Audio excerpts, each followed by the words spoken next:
Hello, I've decided after all to record my journey to health, hopefully to health, towards the Chicago Marathon this fall. So that's in October 2023, and it's currently May 15th, 2023. So I have 4.5 months roughly until the race and to get it sort of all together to resolve all my issues. And there are a few. So for 6.5+ years, I've had pain in my left ankle.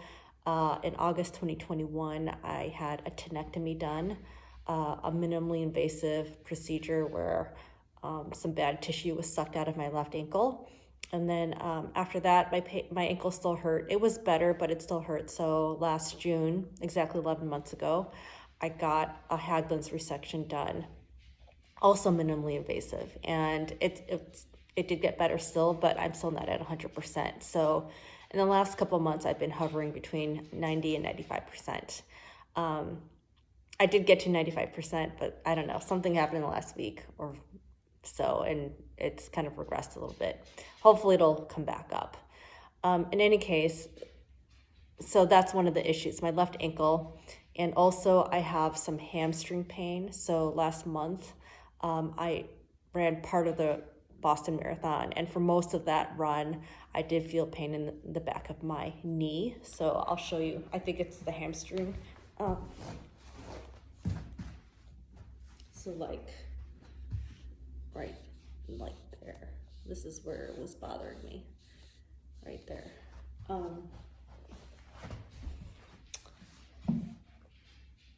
And I don't know, I think maybe it was a surprise. I never felt pain there before, and I think because Boston is hilly, and I hadn't done any type of training whatsoever in hills, maybe it was always there and the hills are what triggered it. I don't know. That's just a guess. But yeah, that was a surprise.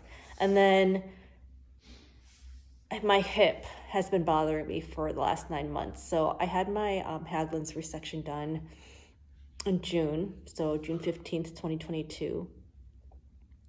And in late August, my hip started to hurt. So it turns out I had a stress fracture in my femur in the head. And my bone density took up quite a significant hit in the 4 years before that. So I think that might have been like the break might have been a result of ramping up the running way too fast after I got the green light to run, and also not weight training for a long time. So when COVID hit, I stopped going to the gym and I stopped weight training. And I think, yeah, that was not good for my bone density. And, just generally not running a lot in general because of my ankle. That probably did no favors to my bones, since that's high impact and it strengthens my bones.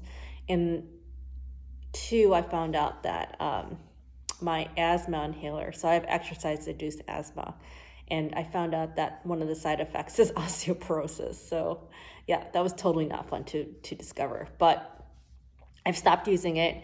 And as it is, I think that the cause of it, it's not really in the picture anymore. I used to work in a really polluted area of the city, and right away I felt my breathing take a significant hit. So for a couple years I actually did run not knowing I had exercise-induced asthma, and finally it was just like so ridiculous. The amount of wheezing I was doing was just ridiculous. So I started taking this asthma inhaler, and I mean, obviously my pulmonologist verified I had asthma and had me take it, but he didn't tell me that the osteoporosis was a side effect. And I've stopped taking it, and I don't think I need it anymore anyway. Though I did take it for 10 years, morning and night. So I think probably it did have an impact on my bones. So that's another thing. And the fourth issue, and this is all on my left side, is the top of my foot. So right here, right there. And I did have a stress fracture there 7 years ago, and I don't know if it might be a reaction or a stress fracture again. I'm not sure, but I did run 9.5 miles of the Boston Marathon kind of out of the blue. In the previous month before the race, I had actually run only 9 miles, and actually, it was all in the week before the race. So for 3 weeks, I did like no running. And then the week before the race, I ran 9 miles in 3 separate runs. And I hadn't gone more than a kilometer without stopping. So I think that, I don't know if maybe that 9.5 mile run might have done something to my foot, but I mean, hopefully it's nothing. It's just a little soreness. So yeah, so I'm hoping I can get everything together and resolved and put together a decent race for Chicago, because I haven't had a good race in so long, and I am just so like wanting a good race. I kind of needed to sort of salvage my self-esteem and prevent a major identity crisis, because yeah, I mean, I'm used to coming back from injury, and this has been like a long journey, and it feels like it's been forever since I've had a good race. So I really hope I can pull it off. And maybe recording this journey, people can learn, and maybe I can learn myself from the decisions that I make in the next 4.5 months, for better, for worse. Hopefully it'll provide some lessons. So yeah, that's it. May the journey begin, and hopefully I can overcome these challenges. We'll see.